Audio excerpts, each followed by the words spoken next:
Hey, this is BRAINWAVEZ and I'm gonna show you how to create a drop in the style of Saturna.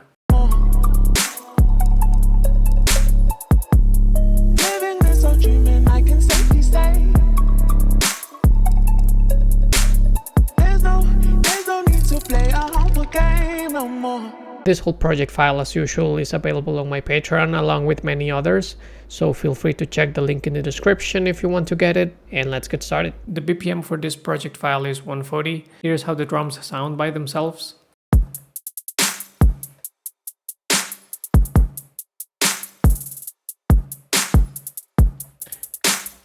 They consist of a kick drum, then 3 layers of the snare. So first one, second one. This is more like a splash sound, like a hi-hat type of sound, but it's kind of functioning as a snare, and then like this broken glass sample. And this other one. The 3 of them, they sound like this. And then I have a hi-hat loop.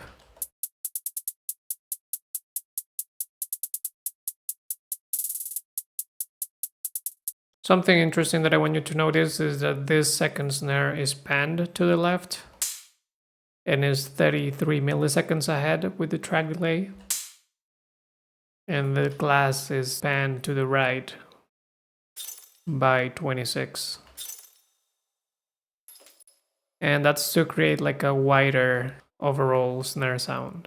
So that's for the drums. Then if we jump to the main sound designing here, we have a main bass, which is this one, a distortion layer, and a sub bass. So this is actually a variation of one of my presets from Patreon. The first oscillator is a basic shape, a sine wave. It's 1 octave up, and I'm panning it to the left and to the right with this second LFO, which is in trigger mode. And that's how it sounds. Then the second oscillator is also a sine wave, but is 2 octaves up, and it has some FMing, 20%. Then in the EQ, I just have this making it bright and this cutting the sub bass.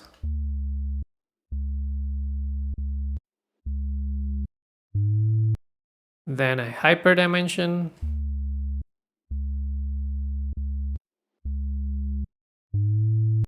Some distortion, soft clipping mode in the pre-filter type. So a lot of people ask me like what's the difference between pre and post filter and what it's actually doing. And so basically what this means is if you choose the pre-filter mode, it means that the sound gets filtered, then it runs through the distortion and then to your speakers. And when it's post, it's just that the sound first gets distorted, then gets filtered, and then to your speakers. So it's just like the processing chain. That's all that changes basically. Then some compression.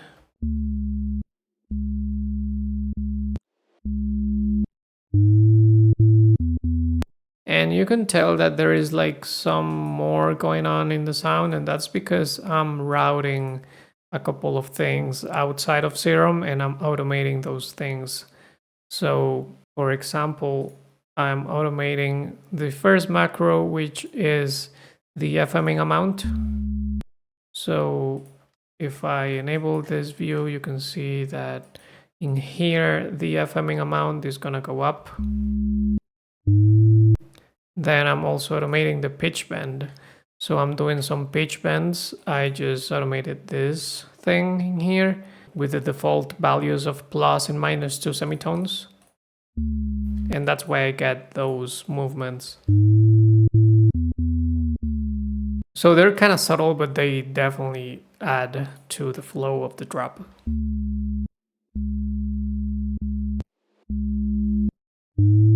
Then outside of the patch, I have a little bit of erosion and this EQ that is cutting the sub, cutting a little bit around 200, and then in some cases I'm boosting this frequency, but not always. You can see that actually in here, for example, the channel goes like up in pitch, like with this A note. I'm muting that band on the EQ. And actually I'm also enabling another EQ in here, just cutting a little bit more of the low end so that it doesn't get too resonant. So that's for the main bass. Then this distortion layer, I'm going to show you what's going on in there. It starts with a saw wave, then it has some hyperdimension, distortion, filtering, and in here I'm also automating a couple of things, so I'm just gonna show you that in a sec.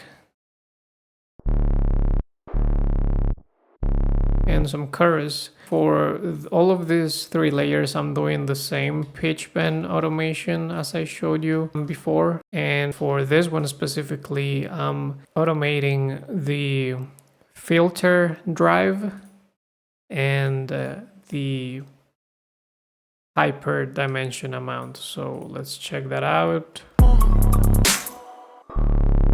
Like that.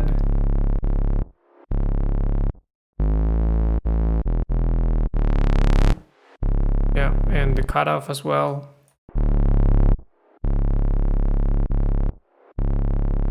So yeah, those things are just helping to make this a little bit more dynamic. Then I enable this EQ just so that it doesn't go too high in the frequency spectrum. It's basically just from 150 to like 1500 in the frequency range. And lastly, I have a sub bass, which basically is just a basic shape with a sine wave with a little bit of harmonics, and then a little bit of soft clipping, actually a lot of soft clipping, and the same pitch bend automation. So the 3 layers sound like this together.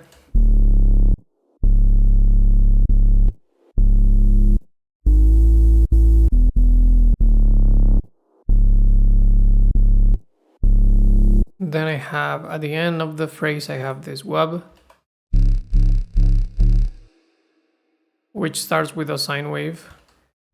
And this LFO is doing a lot of modulations, like the FMing amount and the level.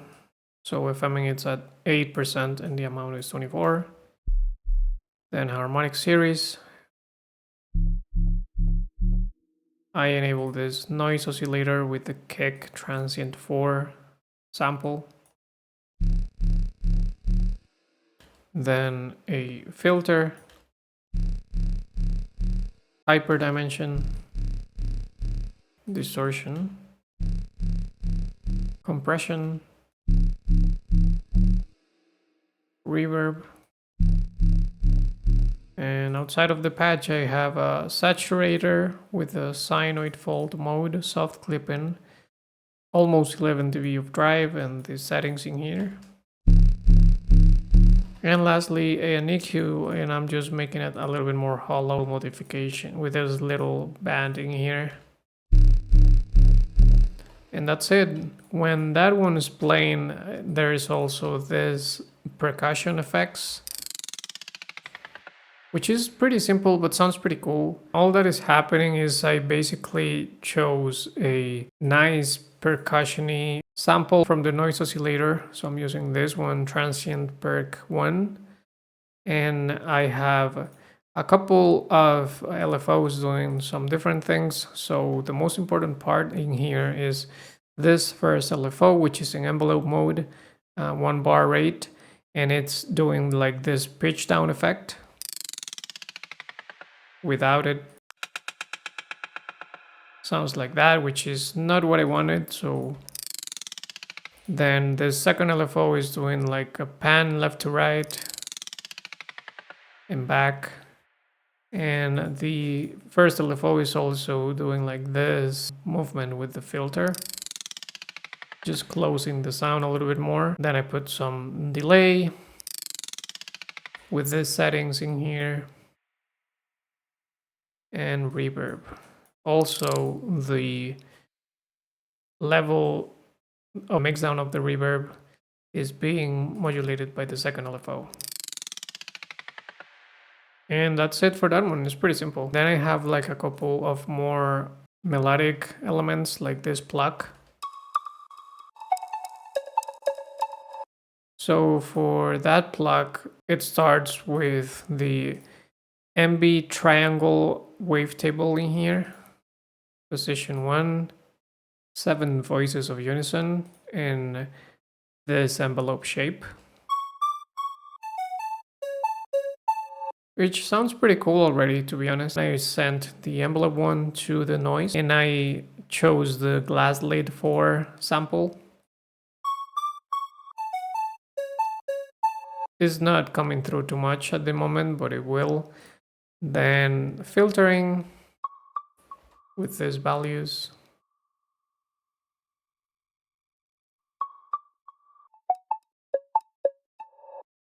Compression multiband.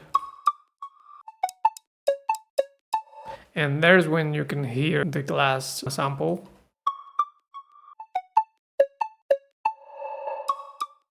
It was like a personal preference just to make it like a little bit more attacky, but if you don't want that like clicky sound at the beginning, you can just turn this off. Then some delay. Ping pong mode. Reverb. And an EQ. Cutting the low end. Outside of the patch, I just have this other EQ that is cutting everything below 300. And this is the melody that I'm doing. Then I have this second plug, which sounds kind of like a Rhodes piano. And for this one, it's a sine wave with 3 voices of unison. This envelope, 17% of Femming. Second oscillator, it's also a sine wave, 2 octaves up, level all the way down. Some compression. Delay. Reverb.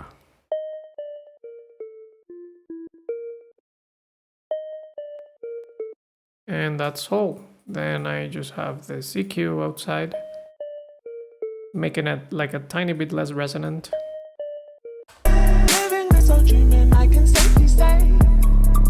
So that's for all of the synths. Then I just have a vocal from Splice with a lot of reverb. Living this old dream and I can safely say there's no need to play a home. And yeah, that just helps a lot with the vibe of the drop. Living this old dream and I can safely say there's no need to play a humble game no more. So as usual, this whole project file is available on my Patreon along with many others. And also I'm doing one-on-one coaching and mixing and mastering gigs. So if you want to jump on a Zoom call with me or have a song mixed and mastered by me, feel free to reach out to me on Instagram or check the link in the description. Please leave a like, comment, subscribe, and I hope I see you around. Living this old dream and I can safely say there's no need to play a humble game no more.